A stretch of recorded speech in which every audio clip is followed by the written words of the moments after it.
ಅವತಾರ ಪುರುಷ ಚಂದ್ರಶೇಖರ ಚಂದ್ರಶೇಖರ ಚಂದ್ರಶೇಖರ ಪಾಹಿ ಮಾಂ ಚಂದ್ರಶೇಖರ ಚಂದ್ರಶೇಖರ ಚಂದ್ರಶೇಖರ ರಕ್ಷ ಮಾಂ. ಜಗದ್ಗುರು ಶ್ರೀ ಚಂದ್ರಶೇಖರ ಭಾರತಿ ಮಹಾಸ್ವಾಮಿಗಳು ಅವರ ಭಕ್ತರನ್ನು ಅನುಗ್ರಹಿಸಿದ ಘಟನೆಗಳನ್ನು ಸಂಕ್ಷಿಪ್ತವಾಗಿ ವಿವರಿಸಿ ಅವತಾರ ಪುರುಷ ಎಂಬ ಕಿರುಹೊತ್ತಿಗೆಯನ್ನು ಗುರುಭಕ್ತ ಎಂಬ ನಾಮಧೇಯದಿಂದ ಈ ಪುಸ್ತಕವನ್ನು ಯಾರ ಹೆಸರನ್ನೂ ಸೂಚಿಸದೆ ರಚಿಸಿದ್ದಾರೆ. ಜಗದ್ಗುರು ಶ್ರೀ ಶ್ರೀ ಚಂದ್ರಶೇಖರ ಭಾರತಿ ಸ್ವಾಮಿಗಳ ಅವತಾರ. ಶ್ರೀ ಚಂದ್ರಶೇಖರ ಭಾರತಿ ಸ್ವಾಮಿಗಳ ಅಜ್ಜ ಈಶ್ವರಿ ಸುಬ್ಬಾಶಾಸ್ತ್ರಿಗಳು ಸಕಲ ವೇದಾಂಗ ಪಾರಂಗತರು ಮತ್ತು ಮಹಾನ್ ಜ್ಞಾನಿಗಳಾಗಿದ್ದರು. ಶ್ರೀ ಸುಬ್ಬಾಶಾಸ್ತ್ರಿಗಳು ಸ್ವಲ್ಪ ಕಾಲ ಗುರು ಸೇವೆಯಲ್ಲಿ ಮತ್ತು ಶಾರದಾಂಬೆ ಸನ್ನಿಧಿಯಲ್ಲಿ ಇದ್ದು ನಂತರ ತಪೋನುಷ್ಠಾನಗಳಲ್ಲಿ ಕಳೆಯಲು ಶೃಂಗೇರಿಯಿಂದ ವಾನಪ್ರಸ್ಥಾಶ್ರಮಕ್ಕೆಂದು ಹಿಮಾಲಯದ ಕಡೆಗೆ ಹೊರಟು ಹೋಗಿದ್ದರು. ಗೋಪಾಲ ಶಾಸ್ತ್ರಿಗಳು ಅವರ ಏಕೈಕ ಪುತ್ರರು. ಗೋಪಾಲ ಶಾಸ್ತ್ರಿಗಳ ಪತ್ನಿ ಶ್ರೀಮತಿ ಲಕ್ಷ್ಮಮ್ಮನವರು. ಸದಾ ದೈವ ಚಿಂತನೆಯಲ್ಲೇ ಇರುವ ಈ ದಂಪತಿಗಳಿಗೆ ಇದ್ದ ಒಂದೇ ಒಂದು ಕೊರತೆ ಎಂದರೆ ಮಕ್ಕಳಿಲ್ಲದಿರುವುದು. ಇವರಿಗೆ ಹುಟ್ಟಿದ 11 ಮಕ್ಕಳಲ್ಲಿ ಒಂದೂ ಸಹ ಉಳಿಯದೆ ತೀರಿಕೊಂಡಿದ್ದವು. ಶಾಸ್ತ್ರಿಗಳ ಪತ್ನಿಗೆ ಆದ ನೋವು ಹೇಳತೀರದು. ಸ್ವಲ್ಪ ದಿನ ತೀರ್ಥಯಾತ್ರೆ ಮಾಡಿಕೊಂಡು ಬಂದರೆ ತಮ್ಮ ಪತ್ನಿಗೆ ದುಃಖವು ಕಡಿಮೆಯಾಗಬಹುದು ಎಂದು ಶಾಸ್ತ್ರಿಗಳು ಯೋಚಿಸಿ ಪುಣ್ಯಕ್ಷೇತ್ರಗಳಿಗೆ ಹೋಗಿ ಬರುವ ಇಂಗಿತವನ್ನು ಪತ್ನಿಯೊಡನೆ ಪ್ರಸ್ತಾಪಿಸಿದರು. ಇದನ್ನು ಕೇಳಿ ಆಕೆಯೂ ಸಹ ತಕ್ಕ ಮಟ್ಟಿಗೆ ಉತ್ಸಾಹ ತೋರಿದರು. ಶಾಸ್ತ್ರಿಗಳು ತೀರ್ಥಯಾತ್ರೆಯನ್ನು ಕೈಗೊಳ್ಳುವ ತೀರ್ಮಾನವನ್ನು ಮಾಡಿದ ನಂತರ ಲಕ್ಷ್ಮಮ್ಮನವರು ಉಲ್ಲಾಸ ಚಿತ್ತರಾದರು. ಪ್ರಯಾಣಕ್ಕೆ ಶುಭ ದಿನವೊಂದನ್ನು ನಿಶ್ಚಯಿಸಿ ತಮ್ಮ ಗುರುವರ್ಯರಾದ ಶ್ರೀ ಸಚ್ಚಿದಾನಂದ ನೃಸಿಂಹ ಭಾರತಿಗಳವರ ಅಪ್ಪಣೆ ಪಡೆಯಲೆಂದು ಮಠಕ್ಕೆ ಬಂದರು. ತಾವು ತೀರ್ಥಯಾತ್ರೆ ಹೊರಡಬೇಕೆಂದಿರುವ ಉದ್ದೇಶವನ್ನು ಗುರುಗಳಿಗೆ ಹೇಳಿದರು. ಗುರುಗಳು ನಿಮ್ಮ ಉದ್ದೇಶ ಶ್ರೀ ಶಾರದಾಂಬೆ ಕೃಪೆಯಿಂದ ಈಡೇರಲಿ ಎಂದು ಅನುಗ್ರಹಿಸಿದರು. ಶ್ರೀ ಗುರುಗಳ ದರ್ಶನ ಮತ್ತು ಶೃಂಗೇರಿ ಕ್ಷೇತ್ರದ ಎಲ್ಲಾ ದೇವಸ್ಥಾನಗಳ ದರ್ಶನ ಮಾಡಿಕೊಂಡು ದಂಪತಿಗಳು ತೀರ್ಥಯಾತ್ರೆಗೆ ಪ್ರಯಾಣ ಬೆಳೆಸಿದರು. ಆ ದಿನಗಳಲ್ಲಿ ಪ್ರಯಾಣ ಸೌಲಭ್ಯ ಅಷ್ಟು ಚೆನ್ನಾಗಿ ಇರುತ್ತಿರಲಿಲ್ಲ. ಈಗಿನಂತೆ ಬಸ್ಸುಗಳೂ ಇರಲಿಲ್ಲ. ಶಾಸ್ತ್ರಿ ದಂಪತಿಗಳು ಹೆಚ್ಚು ಪ್ರಯಾಣವನ್ನು ಕಾಲು ನಡಿಗೆಯಲ್ಲೇ ಮಾಡಿದರು. ಆಗುಂಬೆ, ಉಡುಪಿ, ಗೋಕರ್ಣ ಹೀಗೆ ಸಾಗಿತ್ತು ಅವರ ಪಯಣ. ಎಲ್ಲ ತೀರ್ಥಕ್ಷೇತ್ರಗಳಲ್ಲೂ ಭಕ್ತಿಯಿಂದ ದೇವರ ಸೇವೆ ಮಾಡಿದರು. ತಮ್ಮ ಆಕಾಂಕ್ಷೆ ಈಡೇರುವಂತೆ ಕೋರಿಕೊಂಡರು. ದೀರ್ಘಾಯುಷಿಯಾಗುವ ಒಂದು ಮಗುವನ್ನಾದರೂ ಕರುಣಿಸು ಎಂದು ಬೇಡಿಕೊಂಡರು. ಹೊರಡುವ ಮುನ್ನ ಮತ್ತೊಮ್ಮೆ ದೇವರ ದರ್ಶನ ಮಾಡಿಕೊಂಡು ಉಲ್ಲಾಸದಿಂದ ಶೃಂಗೇರಿಗೆ ಪ್ರಯಾಣ ಬೆಳೆಸಿದರು. ತೀರ್ಥಯಾತ್ರೆಯಿಂದ ಹಿಂತಿರುಗಿ ಬಂದ ಮೇಲೆ ಶಾಸ್ತ್ರಿಗಳ ಪತ್ನಿ ತಮ್ಮ ನೋವನ್ನೆಲ್ಲ ಮರೆತರು. ಏನೋ ಒಂದು ರೀತಿ ಸಂತೋಷ ಅವರನ್ನು ಆವರಿಸಿತು. ಕೆಲವು ದಿನಗಳು ಕಳೆದ ಬಳಿಕ ಲಕ್ಷ್ಮಮ್ಮನವರಿಗೆ ಮತ್ತೊಮ್ಮೆ ಮಾತೃತ್ವದ ಯೋಗ ಲಭಿಸುವ ಸೂಚನೆಗಳು ಕಂಡುಬಂದವು. ಶ್ರೀ ನಂದನ ಸಂವತ್ಸರದ ಅಶ್ವಯುಜ ಬಹುಳ ಏಕಾದಶಿ ರವಿವಾರ ಸೂರ್ಯೋದಯದ ನಂತರ ಲಕ್ಷ್ಮಮ್ಮನವರು ಒಬ್ಬ ಅವತಾರ ಪುರುಷನಿಗೆ ತಮ್ಮ ತವರೂರಾದ ಸಕಲೇಶಪುರದಲ್ಲಿ ಜನ್ಮವಿತ್ತರು. ಮಗುವಿಗೆ 11ನೆಯ ದಿನ ನಾಮಕರಣವನ್ನು ನೆರವೇರಿಸಿ ನರಸಿಂಹ ಶಾಸ್ತ್ರಿ ಎಂಬ ಹೆಸರಿನಿಂದ ಕರೆದರು. ಅವರ ಮೂಲ ಸ್ಥಳ ಪಟ್ಟಗುಪ್ಪೆ ಮತ್ತು ಅವರ ಮನೆತನದ ಹೆಸರು ಈಶ್ವರಿ. ಹೀಗಾಗಿ ಮಗುವಿನ ಹೆಸರು ಪಟ್ಟಗುಪ್ಪೆ ಈಶ್ವರಿ ನರಸಿಂಹ ಶಾಸ್ತ್ರಿ ಎಂದಾಯಿತು. ದೇವರ ಅನುಗ್ರಹದಿಂದ ಜನಿಸಿದ ಆ ಪುತ್ರನನ್ನು ತಾಯಿ ಶ್ರೀ ಶಾರದೆಯ ಸೇವೆಗೆ ಒಪ್ಪಿಸುವುದಾಗಿ ಆ ತಾಯಿ ತಂದೆಯರು ಮೊದಲೇ ಹರಸಿಕೊಂಡಿದ್ದರು. ತಮಗೆ ಪುತ್ರ ಜನನವಾದುದನ್ನು ಶಾಸ್ತ್ರಿಗಳು ಗುರುಗಳಲ್ಲಿ ನಿವೇದಿಸಿಕೊಂಡರು ಮತ್ತು ಮಗುವಿಗೆ ತಮ್ಮ ಕುಲದೇವರಾದ ಶ್ರೀ ನೃಸಿಂಹಸ್ವಾಮಿಯ ಹೆಸರನ್ನೇ ಇಟ್ಟಿರುವುದಾಗಿ ಹೇಳಿದರು. ಗುರುವರ್ಯರು ಶಾಸ್ತ್ರಿ ದಂಪತಿಗಳು ಮತ್ತು ಮಗುವನ್ನು ಹೃತ್ಪೂರ್ವಕವಾಗಿ ಆಶೀರ್ವದಿಸಿದರು. ಆ ಮಗು ಮುಂದೊಂದು ದಿವಸ ಜಗತ್ತೇ ಆರಾಧಿಸುವ ಗುರುವಾಗುತ್ತಾನೆ ಎಂದು ಶ್ರೀ ನೃಸಿಂಹ ಭಾರತಿ ಸ್ವಾಮಿಗಳು ಆ ಮಗುವನ್ನು ನೋಡಿದ ಕ್ಷಣವೇ ಗ್ರಹಿಸಿದರು. ತಮ್ಮ ಕೃಪೆಯನ್ನು ಸಂಪೂರ್ಣವಾಗಿ ಆ ಮಗುವಿನ ಮೇಲೆ ತೋರಲು ನಿರ್ಧರಿಸಿದರು. 11 ಮಕ್ಕಳನ್ನು ಕಳೆದುಕೊಂಡು ಹತಾಶರಾಗಿದ್ದ ದಂಪತಿಗಳು ನರಸಿಂಹನು ಎಲ್ಲಿ ತಮ್ಮಿಂದ ದೂರವಾಗುವನೋ ಎಂಬ ಭಯದಿಂದ ತಮ್ಮ ಮನೆಯಲ್ಲಿ ಸಾಕದೆ ಮಠದ ಆಡಳಿತಾಧಿಕಾರಿಯಾಗಿದ್ದ ಶ್ರೀಕಂಠ ಶಾಸ್ತ್ರಿಗಳ ಮನೆಯಲ್ಲಿ ಬೆಳೆಸಿದರು. ಪುತ್ರ ರತ್ನ ಕೃಷ್ಣನನ್ನು ಹೂವಿನಂತೆ ಕಾಪಾಡುತ್ತಾ ಬಂದರು ಆ ದಂಪತಿಗಳು. ಚಿಕ್ಕ ವಯಸ್ಸಿನಲ್ಲಿಯೇ ಎಲ್ಲವನ್ನೂ ಸೂಕ್ಷ್ಮವಾಗಿ ಗಮನಿಸುತ್ತಿದ್ದ ಆ ಮಗುವು ತನ್ನ ತಂದೆ ತಾಯಿಯರಂತೆ ಪೂಜೆ ಮಾಡುವುದು, ಸ್ತೋತ್ರ ಹೇಳಿಕೊಳ್ಳುವುದು, ಹೀಗೆ ತಂದೆ ತಾಯಿಯರ ಪ್ರತಿ ಕಾರ್ಯದಲ್ಲೂ ಅವರನ್ನು ಅನುಕರಿಸುತ್ತಾ ಮಗು ಬೆಳೆಯಿತು. ತಂದೆಯೊಡನೆ ಮಠಕ್ಕೂ ದೇವಸ್ಥಾನಕ್ಕೂ ಹೋಗುವುದು, ಗುರುದರ್ಶನ ದೇವರ ದರ್ಶನ ಮಾಡಿದಾಗ ಯಾರಿಂದಲೂ ಹೇಳಿಸಿಕೊಳ್ಳದೆ ತಾನಾಗಿಯೇ ಸಾಷ್ಟಾಂಗ ಪ್ರಣಾಮ ಮಾಡುವುದು ಬಾಲಕ ನರಸಿಂಹನಿಗೆ ರೂಢಿಯಾದವು. ಬಾಲ್ಯದಲ್ಲಿಯೇ ಮಹಾನ್ ಸಂಭಾವಿತನಾದನು. ತಂದೆ ತಾಯಿಯಂತೆಯೇ ಯಾರ ತಂಟೆಗೂ ಹೋಗದೆ ಮೃದು ಸ್ವಭಾವದವನಾಗಿ ಬೆಳೆಯತೊಡಗಿದನು. 5ನೇ ವಯಸ್ಸಿನಲ್ಲಿ ಚೌಲವು, ಅಕ್ಷರಾಭ್ಯಾಸವು ನಡೆದವು. ಮನೆಯಲ್ಲಿಯೇ ಅಮರವನ್ನು, ಶಬ್ದವನ್ನು ಹೇಳಿಕೊಳ್ಳುವುದು ಆರಂಭವಾಯಿತು. ಮೊದಲಿನಿಂದಲೂ ಸಂಸ್ಕೃತ ಶ್ಲೋಕಗಳನ್ನು ಬಲು ಬೇಗ ಕಲಿಯುತ್ತಿದ್ದ ಬಾಲಕನು ಅಮರವನ್ನು, ಶಬ್ದಗಳನ್ನು ಅತ್ಯಲ್ಪ ಕಾಲದಲ್ಲಿಯೇ ಕಲಿತನು. ಶಾಲೆಯಲ್ಲಿಯೂ ಅಷ್ಟೇ. ಉಪಾಧ್ಯಾಯರಿಗೆ ಈ ಬಾಲಕನ ಹರಿತವಾದ ಬುದ್ಧಿ, ವಿದ್ಯಾಭ್ಯಾಸಗಳಲ್ಲಿ ಆಸಕ್ತಿ, ಅವನ ಚಟುವಟಿಕೆ ಎಲ್ಲವೂ ಅತ್ಯಂತ ಮೆಚ್ಚುಗೆಯಾಗಿದ್ದವು. ಹೀಗೆ ಮನೆಯಲ್ಲಿ ಸಂಸ್ಕೃತ ಭಾಷಾಭ್ಯಾಸ ಪ್ರಾರಂಭವಾಗಿದುದಲ್ಲದೆ ಶಾಲೆಯಲ್ಲಿ ಕನ್ನಡ, ಇಂಗ್ಲಿಷ್ ವಿದ್ಯಾಭ್ಯಾಸವನ್ನೂ ಸಹ ಕಲಿಯತೊಡಗಿದನು. ನರಸಿಂಹನ ಏಳಿಗೆಯಲ್ಲಿ ಬಹಳ ಆಶೋತ್ತರಗಳನ್ನು ಹೊಂದಿದ್ದ ಗುರುವರ್ಯರು ಶ್ರೀ ಜಗದಂಬೆಯನ್ನು ಕುರಿತು ಸರ್ವಜ್ಞಂ ಶ್ರೀ ನರಸಿಂಹಂ ಕುರು ಶಿವದಯೀತೆ ಎಂದು ಪ್ರಾರ್ಥಿಸಿದರು. 8ನೆಯ ವಯಸ್ಸಿನಲ್ಲಿಯೇ ಉಪಾನೀತನಾಗಿದ್ದ ನರಸಿಂಹನು ತನ್ನ ದೈನಂದಿನ ಕಾರ್ಯಗಳೊಡನೆ ತ್ರಿಕಾಲ ಸಂಧ್ಯಾ ವಂದನೆ, ಅಗ್ನಿ ಕಾರ್ಯಗಳನ್ನು ಬಿಡದೆ ನಡೆಸುತ್ತಿದ್ದನು. ಮುಂದೆ ಸದ್ವಿದ್ಯಾ ಸಂಜೀವಿನಿ ವೇದ ಪಾಠಶಾಲೆಯನ್ನು ಸೇರಿದನು. ಇತ್ತ ಆಂಗ್ಲ ವಿದ್ಯಾಭ್ಯಾಸವಾಗುತ್ತಿದ್ದ ಮಧ್ಯಮ ಶಾಲೆಯಲ್ಲೂ, ಅತ್ತ ಸದ್ವಿದ್ಯಾ ಸಂಜೀವಿನಿ ಪಾಠಶಾಲೆಯಲ್ಲೂ ನರಸಿಂಹನು ತನ್ನ ಉಪಾಧ್ಯಾಯರುಗಳಿಗೆ ಅಚ್ಚುಮೆಚ್ಚಾದನು. 2 ಶಾಲೆಗಳಲ್ಲಿಯೂ ನಡೆಯುತ್ತಿದ್ದ ಪರೀಕ್ಷೆಗಳಲ್ಲಿ ಮೊದಲನೆಯವನಾಗಿ ತೇರ್ಗಡೆ ಹೊಂದುತ್ತಿದ್ದನು. ತಮ್ಮ ಮಗ ಶಾಲೆಯಲ್ಲಿಯೇ ಪ್ರಥಮನಾಗಿ ಹೊರಹೊಮ್ಮಿದ್ದರಿಂದ ತಾಯಿ ಲಕ್ಷ್ಮಮ್ಮರವರಿಗೆ ಸಹಜವಾಗಿ ಬಹಳ ಸಂತೋಷವಾಯಿತು. ಮುಂದೆ ಇದೇ ರೀತಿ ಓದಿದರೆ ಒಳ್ಳೆ ಅಧಿಕಾರಿ ಆಗಬಹುದು ಎಂದು ಲಕ್ಷ್ಮಮ್ಮನವರು ಅಭಿಪ್ರಾಯ ಪಟ್ಟುಕೊಂಡಿದ್ದರು. ಅದಕ್ಕಾಗಿ ಆಂಗ್ಲ ಮಾಧ್ಯಮವೇ ಸರಿ ಎಂದು ತೀರ್ಮಾನಿಸಿದ್ದರು. ಈ ವಿಷಯವಾಗಿ ಆಕೆ ಪತಿಯೊಡನೆ ಅನೇಕ ಸಾರಿ ತನ್ನ ಕನಸನ್ನು ಹಂಚಿಕೊಂಡಿದ್ದರು. ತಾಳ್ಮೆಯ ಪ್ರತಿರೂಪದಂತಿದ್ದ ಶಾಸ್ತ್ರಿಗಳು ಶೀಘ್ರವಾಗಿ ಯಾವ ನಿರ್ಧಾರಕ್ಕೂ ಬರಲಿಲ್ಲ.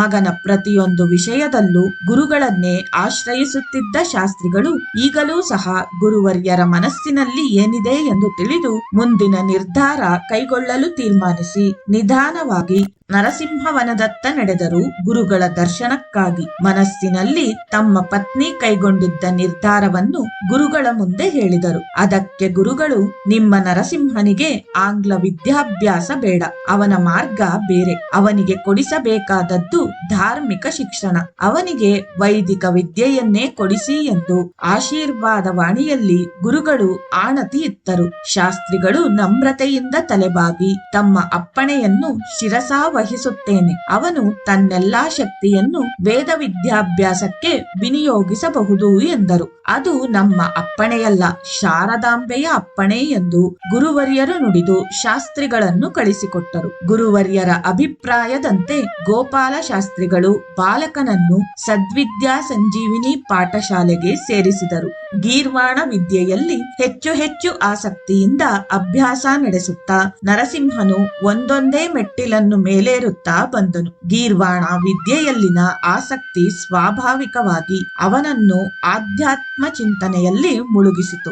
ಅದರ ಪ್ರಭಾವದಿಂದ ಬಾಲಕನು ಹೆಚ್ಚು ಹೆಚ್ಚು ಮೌನಿಯಾಗುತ್ತಾ ಬಂದನು. ಬಾಲ್ಯದಿಂದಲೂ ಪಾರಮಾರ್ಥಿಕ ವಿಷಯಗಳ ಹರಿಯುತ್ತಿದ್ದ ಮನಸ್ಸು ಈಗ ಜ್ಞಾನ ಸಾಗರದತ್ತ ಧಾವಿಸುತ್ತಿತ್ತು. ವಿದ್ಯೆಯೊಡನೆ ವಿನಯವು, ವಿನಯದೊಡನೆ ಶೀಲವು, ಶೀಲದೊಡನೆ ಸಾತ್ವಿಕತೆಯೂ ಬೆಳೆಯುತ್ತಾ ಬಂದವು. ಗುರು ಹಿರಿಯರಲ್ಲಿ ಗೌರವಾದರ, ಬಡವರಲ್ಲಿ ಅನುಕಂಪ, ಕರುಣೆ ಬೆಳೆದು ಬಂದವು. ನರಸಿಂಹನು ಪಾಠಶಾಲೆಯಲ್ಲಿ ಇನ್ನು ಆರಂಭದ ವಿದ್ಯಾರ್ಥಿಯಾಗಿದ್ದ ಸಂದರ್ಭದಲ್ಲಿ ಒಮ್ಮೆ ಶ್ರೀ ನೃಸಿಂಹ ಭಾರತೀ ಸ್ವಾಮಿಗಳು ತಮ್ಮ ಮಠದಲ್ಲಿದ್ದ ಪಂಡಿತರಿಗೆಲ್ಲ ಶ್ಲೋಕವೊಂದರ ಕೊನೆಯ ಚರಣವನ್ನು ಕೊಟ್ಟು ತಾವು ಸಂಚಾರದಿಂದ ಹಿಂತಿರುಗಿ ಬರುವುದರಲ್ಲಿ ಶ್ಲೋಕ ಯಜ್ಞವನ್ನು ಪೂರ್ಣಗೊಳಿಸಲು ಅಪ್ಪಣೆ ಕೊಡಿಸಿದ್ದರು. ಆ ಸಮಯದಲ್ಲಿ ಅಲ್ಲಿಯೇ ಇದ್ದ ಬಾಲಕ ನರಸಿಂಹನು ಆ ಸಮಸ್ಯೆಯನ್ನು ಕೇಳಿದ್ದನು. ಸ್ವಲ್ಪ ದಿನಗಳ ಬಳಿಕ ಗುರುಗಳು ಮಾರ್ಗ ಮಧ್ಯದ ಹಳ್ಳಿಯೊಂದರಲ್ಲಿ ಬಂದು ನೆಲೆಸಿದ್ದರು. ಬಾಲಕ ನರಸಿಂಹನು ಆ ಸಮಸ್ಯೆಯನ್ನು ಬಿಡಿಸಿದ್ದು ಗುರುಗಳಲ್ಲಿ ತನ್ನ ಉತ್ತರವನ್ನು ನಿವೇದಿಸಿಕೊಳ್ಳಲು ಅವರು ತಂಗಿದ್ದ ಗ್ರಾಮಕ್ಕೆ ಬಂದನು. ಗುರುಗಳಿಗೆ ಸಾಷ್ಟಾಂಗವೆರಗಿ ತಾನು ಸಮಸ್ಯೆಯನ್ನು ಪೂರ್ಣ ಮಾಡಿರುವುದಾಗಿ ಭಿನ್ನವಿಸಿದನು ಹಾಗೂ ತಾನು ಸಿದ್ಧಪಡಿಸಿದ್ದ ಉತ್ತರವನ್ನು ವಿವರಿಸಿದನು. ಹಿರಿಯ ಪಂಡಿತರುಗಳೇ ಬಿಡಿಸಲಾಗದಿದ್ದ ಸಮಸ್ಯೆಯನ್ನು ಆ ಬಾಲಕನು ಅತ್ಯಂತ ಸರಳವಾಗಿ ಬಿಡಿಸಿ ವಿವರಿಸಿದ್ದನ್ನು ಕೇಳಿದ ಸಭಿಕರೆಲ್ಲರಿಗೂ ಆಶ್ಚರ್ಯವಾಯಿತು. ಗುರುಗಳಂತೂ ಈ ನರಸಿಂಹನನ್ನು ಬಹಳವಾಗಿ ಮೆಚ್ಚಿಕೊಂಡರು. ಶ್ರೀ ನೃಸಿಂಹ ಭಾರತೀ ಸ್ವಾಮಿಗಳು ವಿದ್ಯಾಭ್ಯಾಸದಲ್ಲಿ ನರಸಿಂಹನ ಪ್ರಗತಿಯನ್ನು ತಿಳಿದುಕೊಳ್ಳಲು ಉಪಾಧ್ಯಾಯರಿಂದ ವರದಿಯನ್ನು ತರಿಸಿಕೊಳ್ಳುತ್ತಿದ್ದರು. ಪರೀಕ್ಷೆಯಲ್ಲಿ ವಿದ್ಯಾರ್ಥಿಗಳು ಬರೆದ ಉತ್ತರ ಪತ್ರಿಕೆಗಳನ್ನು ತಾವೇ ಸ್ವತಃ ಪರಿಶೀಲಿಸುತ್ತಿದ್ದರು. ನರಸಿಂಹನ ಉತ್ತರ ಪತ್ರಿಕೆಗಳು ತೃಪ್ತಿಯನ್ನು, ಪರಮ ಸಂತೋಷವನ್ನು ಉಂಟು ಮಾಡುತ್ತಿದ್ದವು. ಸರ್ವಜ್ಞಂ ಶ್ರೀ ನೃಸಿಂಹ ಕುರು ಶಿವದಯಿತೆ ಎಂದು ಜಗನ್ಮಾತೆಯನ್ನು ಪ್ರಾರ್ಥಿಸುತ್ತಿದ್ದ ಗುರುಗಳು ನರಸಿಂಹನು ಅದೇ ರೀತಿ ಬೆಳೆಯುತ್ತಿರುವುದನ್ನು ಕಂಡು ಬಹಳ ಸಂತೋಷಗೊಂಡರು. ಶ್ರೀ ನೃಸಿಂಹ ಭಾರತೀ ಸ್ವಾಮಿಗಳು ದಕ್ಷಿಣ ಸಂಚಾರದಿಂದ ಹಿಂತಿರುಗುವಾಗ ಬೆಂಗಳೂರಿನಲ್ಲಿ ಕೆಲ ಕಾಲ ತಂಗಿದ್ದರು. 1907ನೇ ಇಸವಿಯಲ್ಲಿ ಅಲ್ಲಿ ಶ್ರೀ ಮಠವು ಸ್ಥಾಪಿಸಲ್ಪಟ್ಟಿತು. ಅದೇ ಮಠದಲ್ಲಿ ವೇದಾಂತ ಶಾಸ್ತ್ರದಲ್ಲಿ ಪ್ರೌಢ ವಿದ್ಯಾಭ್ಯಾಸಕ್ಕಾಗಿ ಒಂದು ಮಹಾಪಾಠಶಾಲೆಯನ್ನು ಸ್ಥಾಪಿಸುವ ಸಂಕಲ್ಪದಿಂದ 1911ನೇ ಇಸವಿಯಲ್ಲಿ ಗೀರ್ವಾಣ ಪ್ರೌಢ ವಿದ್ಯಾಭಿವರ್ಧಿನಿ ಪಾಠಶಾಲಾ ಎಂಬ ಅಭಿಧಾನದಿಂದ ಪ್ರಾರಂಭವಾಯಿತು. ಗುರುವರಿಯರು ತಕ್ಕ ಶಾಸ್ತ್ರವನ್ನು ಪೂರೈಸಿದ್ದ ನರಸಿಂಹ ಶಾಸ್ತ್ರಿಯನ್ನು ಪೂರ್ವ ಮೀಮಾಂಸಾ ಶಾಸ್ತ್ರಾಧ್ಯಯನಕ್ಕೆ ಕಳುಹಿಸುವ ಯೋಚನೆ ಮಾಡಿದ್ದರು. ಅವನನ್ನು ಬೆಂಗಳೂರಿಗೆ ಕಳುಹಿಸುವ ಏರ್ಪಾಟು ಮಾಡಲು ಧರ್ಮಾಧಿಕಾರಿಯಾಗಿದ್ದ ಶ್ರೀಕಂಠ ಶಾಸ್ತ್ರಿಗಳಿಗೆ ಸೂಚನೆ ಇತ್ತರು. ಶ್ರೀಕಂಠ ಶಾಸ್ತ್ರಿಗಳಿಂದ ಗೋಪಾಲ ಶಾಸ್ತ್ರಿಗಳಿಗೆ ಕರೆ ಬಂತು. ಶ್ರೀ ಗುರುಗಳ ಇಚ್ಛೆಯನ್ನು ಶ್ರೀಕಂಠ ಶಾಸ್ತ್ರಿಗಳಿಂದ ಗೋಪಾಲ ಶಾಸ್ತ್ರಿಗಳು ಅರಿತರು. ತಮ್ಮ ಬಾಲಕನಲ್ಲಿ ಮೊದಲಿನಿಂದಲೂ ಅಭಿಮಾನ ಆಸಕ್ತಿಗಳನ್ನು ತಳೆದಿದ್ದ ಗುರುಗಳ ಈ ಆದೇಶದಿಂದ ಗೋಪಾಲ ಶಾಸ್ತ್ರಿಗಳಿಗೆ ಅತ್ಯಂತ ಸಂತೋಷವಾದರೂ ಬಾಲಕನೊಬ್ಬನನ್ನೇ ಬೆಂಗಳೂರಿಗೆ ಕಳುಹಿಸುವುದು ಸ್ವಲ್ಪ ಚಿಂತೆಗೀಡು ಮಾಡಿತ್ತು. ದೈವೇಚ್ಛೆ ಇದ್ದಂತಾಗಲಿ ಎಂದು ತೀರ್ಮಾನಿಸಿ ಗುರುಗಳ ದರ್ಶನಕ್ಕೆ ಹೋದರು. ಗುರುಗಳು ಗೋಪಾಲ ಶಾಸ್ತ್ರಿಗಳನ್ನು ಕರೆಸಿದರು. ಶಾಸ್ತ್ರಿಗಳೇ, ನರಸಿಂಹನು ತರ್ಕಶಾಸ್ತ್ರಾಭ್ಯಾಸವನ್ನು ಪೂರೈಸಿದ್ದಾನೆ. ಮುಂದಿನ ಆಲೋಚನೆಯನ್ನೇನು ಮಾಡಿದ್ದೀರಿ ಎಂದು ಕೇಳಿದರು. ಶಾಸ್ತ್ರಿಗಳು ಮುಂದಿನ ವಿದ್ಯಾಭ್ಯಾಸದ ಕುರಿತು ಇಲ್ಲಿಯವರೆಗೆ ಆಲೋಚನೆಯನ್ನೇ ಮಾಡಿರಲಿಲ್ಲ. ಆದರೆ ಸ್ವಲ್ಪ ಕಾಲದ ಮೊದಲು ಶ್ರೀಕಂಠ ಶಾಸ್ತ್ರಿಗಳು ಬೆಂಗಳೂರಿನ ಮಹಾಪಾಠಶಾಲೆಗೆ ಮಗನನ್ನು ಕಳುಹಿಸಬೇಕೆಂಬ ಅಣತಿಯನ್ನು ತಿಳಿಸಿದರು ಎಂದು ನಮ್ರವಾಗಿ ನುಡಿದರು. ಹೌದು, ಅದೇ ನಮ್ಮ ಅಭಿಲಾಷೆ. ನರಸಿಂಹನ ಪ್ರಗತಿ, ಶ್ರೇಯಸ್ಸು ಎಲ್ಲವನ್ನೂ ಆಲೋಚಿಸಿಯೇ ನಾವು ಈ ನಿರ್ಧಾರಕ್ಕೆ ಬಂದಿದ್ದೇವೆ. ಆದರೆ ತಂದೆ ತಾಯಿಯರ ಒಪ್ಪಿಗೆ ಇಲ್ಲದೆ ಅಲ್ಲಿಗೆ ಕಳುಹಿಸಲು ಸಾಧ್ಯವಿಲ್ಲವಾದ್ದರಿಂದ ತಮ್ಮ ಅಭಿಪ್ರಾಯ ಕೇಳಲು ಕರೆಸಿದ್ದೇವೆ ಎಂದು ಗುರುವರ್ಯರು ನುಡಿದರು. ತಮ್ಮ ಮಹದಾಜ್ಞೆಯನ್ನು ಪರಿಪಾಲಿಸುವುದೇ ನಮಗೂ ನರಸಿಂಹನಿಗೂ ಶ್ರೇಯಸ್ಕರವೆಂದು ನಂಬಿದವರು ನಾವು. ಆದರೆ ಒಂದೇ ಒಂದು ಯೋಚನೆಯಿಂದ ನಾವು ಚಿಂತೆಗೀಡಾಗಿದ್ದೇವೆ. ಬಾಲಕನು ನಮ್ಮ ಕಣ್ಮುಂದಿನಿಂದ ದೂರ ಹೋದರೆ ಹೇಗೋ ಏನೋ ಎಂಬ ಚಿಂತೆ ನಮಗಿದೆ ಎಂದು ಕಳಕಳಿಯಿಂದ ನುಡಿದರು. ಅದಕ್ಕೆ ಗುರುಗಳು, ಅದನ್ನು ಕುರಿತು ಯೋಚಿಸುವ ಅಗತ್ಯವೇ ಇಲ್ಲ. ನರಸಿಂಹನಿದ್ದಲ್ಲಿ ನೀವು ಇದ್ದಲ್ಲಿ ನರಸಿಂಹನು ಇರಬೇಕೆಂದು ತಾನೇ ನಿಮ್ಮ ಭಿನ್ನಹ. ನರಸಿಂಹನನ್ನು ಬೆಂಗಳೂರಿನ ಪಾಠಶಾಲೆಗೆ ಸೇರಿಸುವುದನ್ನು ನಿರ್ಧರಿಸಿದ ಬಳಿಕ ನೀವು ಬೆಂಗಳೂರಿನಲ್ಲಿರುವ ವಿಷಯವು ನಿರ್ಧರಿಸಲ್ಪಟ್ಟಂತೆಯೇ ಅಲ್ಲವೇ? ಅದಕ್ಕೆ ಯೋಚನೆ ಏಕೆ ಎಂದು ಹೇಳಿದರು. ಇದನ್ನು ಕೇಳಿದ ಶಾಸ್ತ್ರಿಗಳು ಪುಳಕಿತಗೊಂಡರು. ತಮ್ಮ ಪತ್ನಿಗೆ ಈ ವಿಷಯವನ್ನು ಹೇಳಿದರು. ಆಕೆಯು ನೆಮ್ಮದಿಯ ನಿಟ್ಟುಸಿರು ಬಿಟ್ಟರು. ಒಂದು ಶುಭ ದಿನ ಗುರುಗಳ ಆಶೀರ್ವಾದವನ್ನು ಪಡೆದು ಮಗನೊಡನೆ ತಂದೆ ತಾಯಿಯರು ಬೆಂಗಳೂರಿಗೆ ಪ್ರಯಾಣ ಬೆಳೆಸಿದರು. ಪಾಠಶಾಲೆಯ ಹತ್ತಿರದಲ್ಲೇ ಮನೆ ಇದ್ದದ್ದರಿಂದ ಪಾಠಶಾಲೆ ಬಿಟ್ಟರೆ ಮನೆ, ಮನೆ ಬಿಟ್ಟರೆ ಪಾಠಶಾಲೆ, ಇದನ್ನು ಬಿಟ್ಟರೆ ಪಾಠಶಾಲೆಯ ಆವರಣದಲ್ಲೇ ಯಾವುದಾದರೂ ಮರದ ಕೆಳಗೆ ಅಥವಾ ಗವಿ ಗಂಗಾಧರೇಶ್ವರ ದೇವಸ್ಥಾನದ ಆವರಣ ನರಸಿಂಹನ ವ್ಯಾಸಂಗ ಸ್ಥಳವಾಯಿತು. ಮಹಾಮಹೋಪಾಧ್ಯಾಯ ವೈದ್ಯನಾಥ ಶಾಸ್ತ್ರಿಗಳವರು ಪೂರ್ವ ಮೀಮಾಂಸಾ ಶಾಸ್ತ್ರಕ್ಕೂ ಮಹೋಪಾಧ್ಯಾಯ ವೆಳ್ಳೂರು ಸುಬ್ರಹ್ಮಣ್ಯ ಶಾಸ್ತ್ರಿಗಳು ಉತ್ತರ ಮೀಮಾಂಸಾ ಶಾಸ್ತ್ರಕ್ಕೂ ಪ್ರಾಧ್ಯಾಪಕರಾಗಿದ್ದರು. ಶ್ರೀ ಗುರುವರಿಯರಿಗೆ ಆಗಾಗ ನರಸಿಂಹನ ಯೋಗಕ್ಷೇಮ, ವಿದ್ಯಾಪ್ರಗತಿ ಇವುಗಳ ವಿಷಯವಾಗಿ ವರದಿ ಹೋಗುತ್ತಿತ್ತು. ಶ್ರೀ ಗುರುವರಿಯರು ತಮ್ಮ ಶಿಷ್ಯನ ಅಭ್ಯುದಯವನ್ನು ಕೇಳಿ ತೃಪ್ತಿ ಸಮಾಧಾನಗಳನ್ನು ಹೊಂದುತ್ತಿದ್ದರು. 1911ರಲ್ಲಿ ತಮ್ಮ ದಕ್ಷಿಣ ದೇಶ ಸಂಚಾರದಿಂದ ಹಿಂತಿರುಗಿದ ಮೇಲೆ ಶ್ರೀ ನೃಸಿಂಹ ಭಾರತೀ ಸ್ವಾಮಿಗಳವರ ದೇಹಾರೋಗ್ಯವು ಕ್ಷೀಣಿಸಲು ಆರಂಭವಾಯಿತು. ಸಂಚಾರದ ಕೊನೆಯಲ್ಲಿ ನಂದಿ ಬೆಟ್ಟಕ್ಕೆ ಆಗಮಿಸಿದರು. ಅಲ್ಲಿ ಅವರ ದೇಹಾರೋಗ್ಯ ಇನ್ನೂ ಹದಗೆಟ್ಟಿತು. ಆದರೆ ಔಷಧಿ ಪಥ್ಯಗಳನ್ನು ಸ್ವೀಕರಿಸಲು ನಿರಾಕರಿಸಿ ಬಿಟ್ಟರು. 1912ರ ವೇಳೆಗೆ ವ್ಯಾಧಿಯು ಪ್ರಬಲವಾಯಿತು. ಇನ್ನು ಶರೀರವನ್ನು ಕಳಚಿ ಹಾಕಿ ಸ್ವತಂತ್ರರಾಗಬೇಕೆಂದು ಗುರುಗಳಿಗೆ ಪದೇ ಪದೇ ಪ್ರೇರಣೆಯಾಗುತ್ತಿತ್ತು. ಶ್ರೀ ಗುರುವರಿಯರು ಉದ್ದೇಶಿಸಿದ್ದ ಕಾರ್ಯಗಳೆಲ್ಲವೂ ಸಾಂಗವಾಗಿ ನೆರವೇರಿದ್ದವು. ಶೃಂಗೇರಿಯಲ್ಲಿಯೂ ಬೆಂಗಳೂರಿನಲ್ಲಿಯೂ ಸಂಸ್ಕೃತ ಪಾಠಗಳನ್ನು ಆರಂಭಿಸಿದ್ದುದು, ಶ್ರೀ ಶಂಕರ ಜಯಂತ್ಯೋತ್ಸವವನ್ನು ಪ್ರತಿ ವರ್ಷವೂ ನಡೆಸುವಂತೆ ವ್ಯವಸ್ಥೆ ಮಾಡಿದುದು, ಕಾಲಟಿ ಕ್ಷೇತ್ರವನ್ನು ಪರಿಷ್ಕರಿಸಿ ಅಲ್ಲಿ ಶ್ರೀ ಶಂಕರ ಮಠವನ್ನು ಸ್ಥಾಪಿಸುವುದು, ಹೀಗೆ ತಾವು ಸಂಕಲ್ಪಿಸಿದ್ದ ಕಾರ್ಯಗಳೆಲ್ಲವೂ ತೃಪ್ತಿಕರವಾಗಿ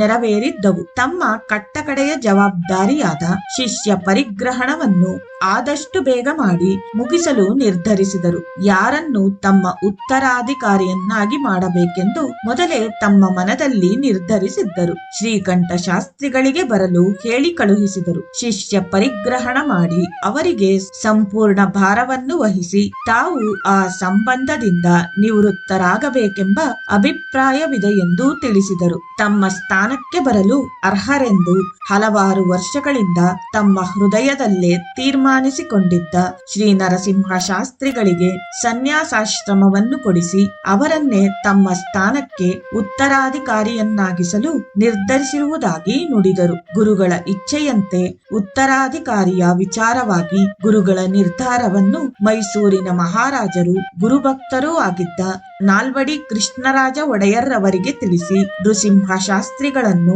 ಬೆಂಗಳೂರಿನಿಂದ ಶೃಂಗೇರಿಗೆ ಕರೆದುಕೊಂಡು ಬರಲು ಕುಣಿಗಲ್ ರಾಮಶಾಸ್ತ್ರಿಗಳನ್ನು ಕಳುಹಿಸಲಾಯಿತು. ಮಹಾರಾಜರು ಗುರುಗಳ ಆಜ್ಞೆಯನ್ನು ಶಿರಸಾವಹಿಸಿ ನಡೆಸಿಕೊಳ್ಳಲು ಸಿದ್ಧರಾಗಿರುವುದಾಗಿ ವರ್ತಮಾನ ಕಳುಹಿಸಿದರು. ಗುರುವರಿಯರ ಆರೋಗ್ಯ ದಿನದಿಂದ ದಿನಕ್ಕೆ ಹದಗೆಡುತ್ತಾ ಬಂತು. ಬೆಂಗಳೂರಿನಿಂದ ನರಸಿಂಹ ಶಾಸ್ತ್ರಿಗಳು ಬರುವುದರೊಳಗೆ ಗುರುವರಿಯರು ಮುಕ್ತರಾಗಬಹುದೆಂಬ ಶಂಕೆ ಎಲ್ಲರಲ್ಲಿಯೂ ಮೂಡಿತು. ರಾಮಶಾಸ್ತ್ರಿಗಳು ಬೆಂಗಳೂರಿನಲ್ಲಿದ್ದ ಗೋಪಾಲ ಶಾಸ್ತ್ರಿಗಳಲ್ಲಿಗೆ ಬಂದರು. ಗುರುಗಳು ಅಸ್ವಸ್ಥರಾಗಿರುವ ವಿಷಯವನ್ನು ತಿಳಿಸಿ ಅದಕ್ಕಾಗಿ ಗೋಪಾಲ ಶಾಸ್ತ್ರಿಗಳು, ಶ್ರೀ ನರಸಿಂಹ ಶಾಸ್ತ್ರಿಗಳು ಮತ್ತು ಲಕ್ಷ್ಮಮ್ಮನವರೂ ಸಹ ಪ್ರಯಾಣ ಹೊರಟು ಶೃಂಗೇರಿಗೆ ಬರಬೇಕೆಂದು ತಿಳಿಸಿದರು. ಗುರುಗಳು ಅನಾರೋಗ್ಯದಿಂದಿರುವುದನ್ನು ಕೇಳಿದ ಗೋಪಾಲ ಶಾಸ್ತ್ರಿಗಳ ಬಾಯಿಂದ ಮಾತೆ ಹೊರಡಲಿಲ್ಲ. ರಾಮಶಾಸ್ತ್ರಿಗಳು ಮುಂದುವರಿಸುತ್ತಾ, ಶಾಸ್ತ್ರಿಗಳೇ, ತಾವು ಅತ್ಯಂತ ಪುಣ್ಯಶಾಲಿಗಳು. ಶ್ರೀ ನೃಸಿಂಹ ಭಾರತೀ ಸ್ವಾಮಿಗಳವರಿಂದ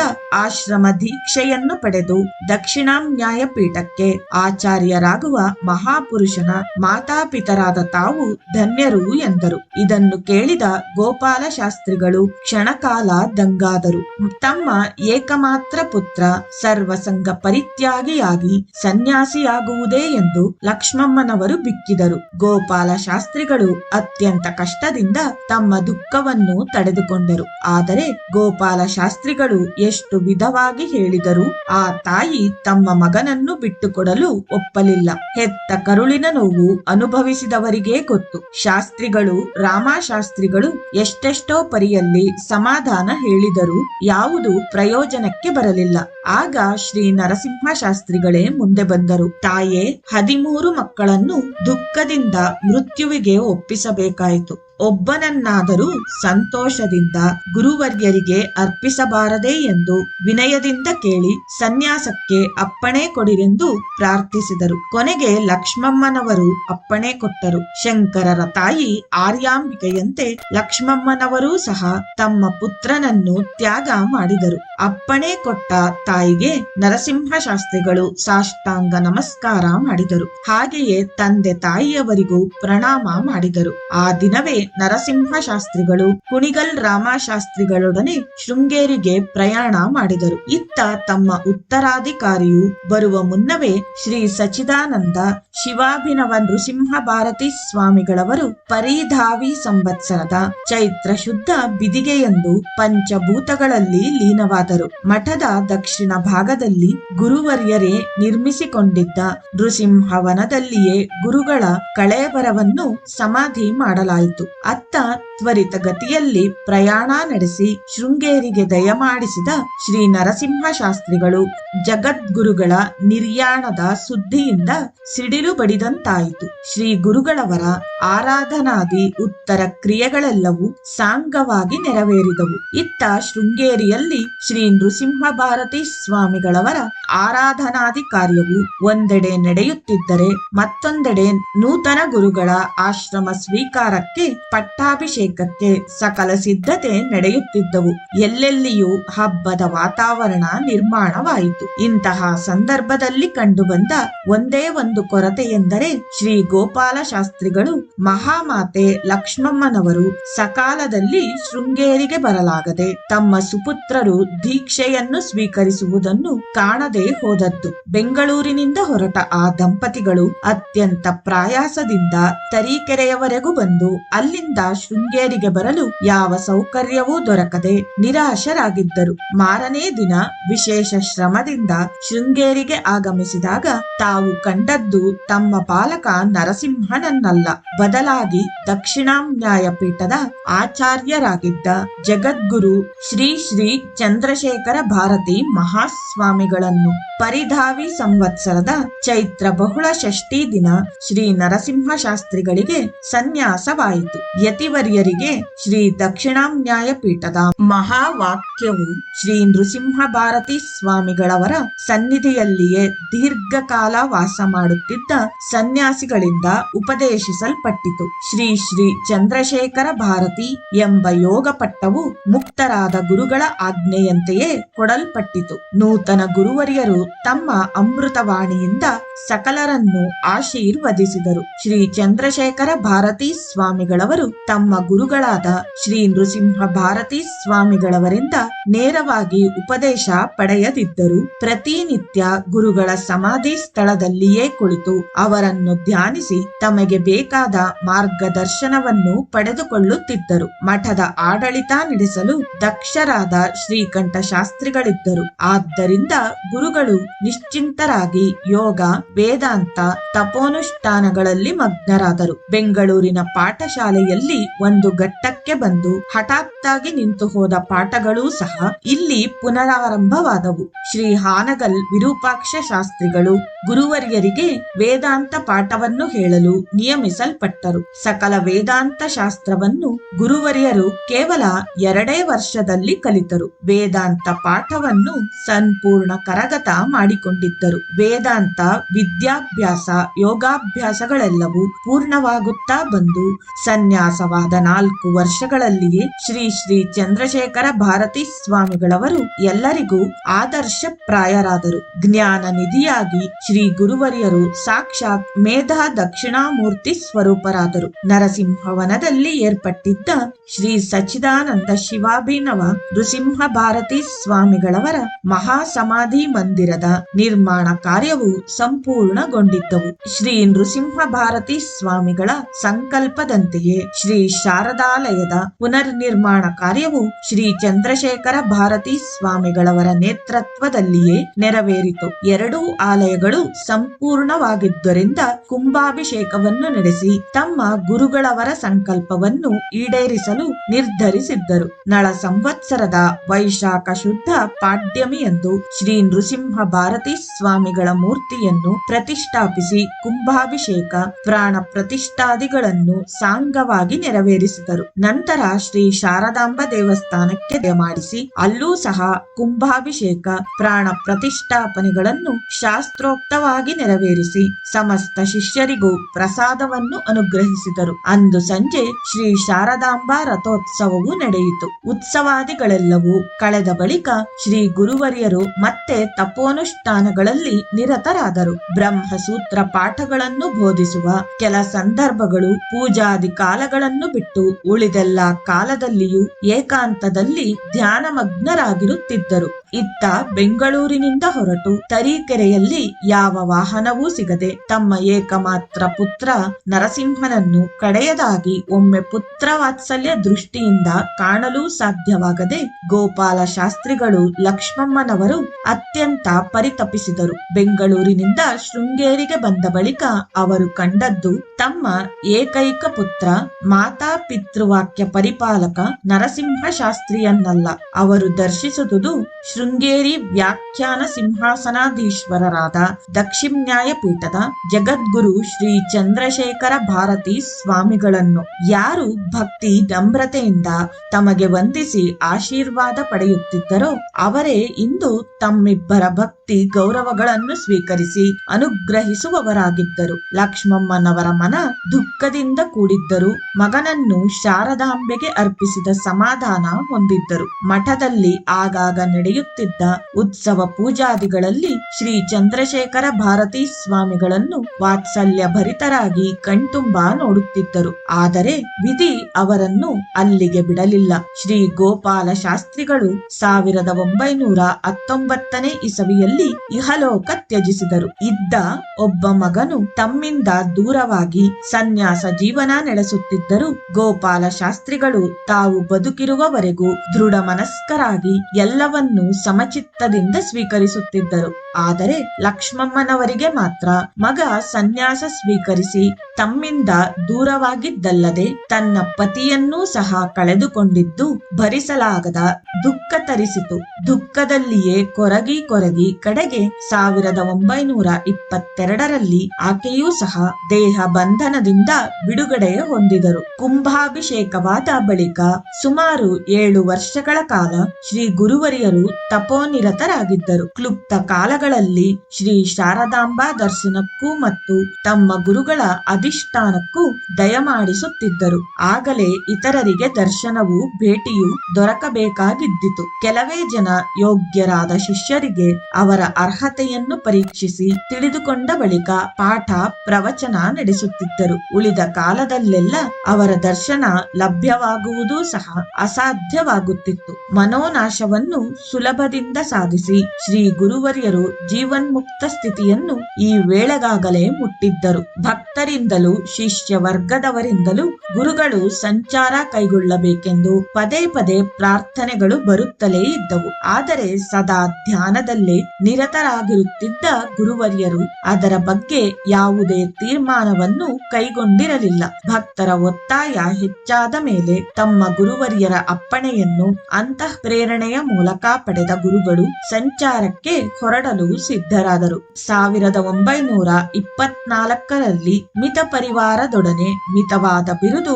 ಬಾವಲಿಗಳು ರಾಜಲಾಂಛನದೊಡನೆ ಸಂಪ್ರದಾಯಕ್ಕನುಗುಣವಾಗಿ ಹೊರಟ ಗುರುಗಳಿಗೆ ದಾರಿಯುದ್ದಕ್ಕೂ ಸಂಭ್ರಮದ ಸ್ವಾಗತ ದೊರಕಿತು. ಗುರುಗಳು ಎಲ್ಲೆಲ್ಲಿಯೂ ಆಧ್ಯಾತ್ಮ ಬೋಧನೆಗಳನ್ನು ಮಾಡುತ್ತಾ ಸರಳ ರೀತಿಯಲ್ಲಿ ಅರ್ಥವಾಗುವಂತೆ ಉಪದೇಶಿಸುತ್ತಾ ಧರ್ಮ ಮಾರ್ಗದಿಂದ ನಡೆಯುವಂತೆ ಪ್ರೇರೇಪಿಸುತ್ತಾ ಕಳೆದುಕೊಳ್ಳುತ್ತಿದ್ದ ಧಾರ್ಮಿಕ ನಂಬಿಕೆಗಳನ್ನು ತುಂಬಿಕೊಡುತ್ತಾ ಮೈಸೂರಿಗೆ ಆಗಮಿಸಿದರು. ಶ್ರೀಮನ್ ಮಹಾರಾಜರು ಸಕಲ ಗೌರವಗಳೊಂದಿಗೆ ಗುರುಗಳನ್ನು ಸ್ವಾಗತಿಸಿದರು. ರಾಜರ ಭಕ್ತಿಯನ್ನು ಗುರುಗಳು ಬಹಳವಾಗಿ ಮೆಚ್ಚಿದರು. ರಾಜರು ಗುರುಗಳಿಂದ ಆಶೀರ್ವಾದ ಪಡೆದರು. ಗುರುವರ್ಯರಿಂದ ವಿಶೇಷವಾದ ಉಪದೇಶವನ್ನು ಪಡೆದರು. ಶ್ರೀ ಸಚ್ಚಿದಾನಂದ ಶಿವಾಭಿನವ ನೃಸಿಂಹ ಭಾರತೀ ಸ್ವಾಮಿಗಳವರ ದಿವ್ಯ ಸ್ಮೃತಿ ಮಂದಿರದ ಆರಂಭೋತ್ಸವವು ಶ್ರೀ ಗುರುವರ್ಯರ ಮೂರ್ತಿ ಸ್ಥಾಪನೆಯು ಶ್ರೀ ಚಂದ್ರಶೇಖರ ಭಾರತೀ ಸ್ವಾಮಿಗಳವರ ಅಮೃತ ಹಸ್ತದಿಂದಲೇ ನೆರವೇರಲ್ಪಟ್ಟವು. ಆ ಮಂದಿರಕ್ಕೆ ಅಭಿನವ ಶಂಕರಾಲಯವೆಂದೇ ನಾಮಕರಣವಾಯಿತು. ಅಲ್ಲಿ ವೇದಾಂತ ಮೀಮಾಂಸಾ ಶಾಸ್ತ್ರಗಳ ಪ್ರವಚನಕ್ಕೆ ಏರ್ಪಾಟು ಸಹ ನಡೆಯಿತು. ಆರಂಭೋತ್ಸವಕ್ಕೆ ಶ್ರೀಮನ್ ಮಹಾರಾಜರಾದಿಯಾಗಿ ಅಪಾರ ಭಕ್ತರು ಸೇರಿದ್ದರು. ತಪಶ್ಚಕ್ರವರ್ತಿಗಳನ್ನು ದರ್ಶನ ಮಾಡಿದ ಆ ಜನ ಸಂತೋಷದಿಂದಲೂ ಭಕ್ತಿಯಿಂದಲೂ ಪುಳಕಿತರಾದರು. ಇಲ್ಲಿಗೆ ಮೊದಲನೇ ದಿನದ ಪಾರಾಯಣವು ಸಮಾಪ್ತಿಯಾಯಿತು. ಶ್ರೀ ಶ್ರೀ ಶ್ರೀ ಚಂದ್ರಶೇಖರ ಭಾರತಿ ಪರಮಹಂಸ ದೇವತಾಭ್ಯೋ ನಮಃ.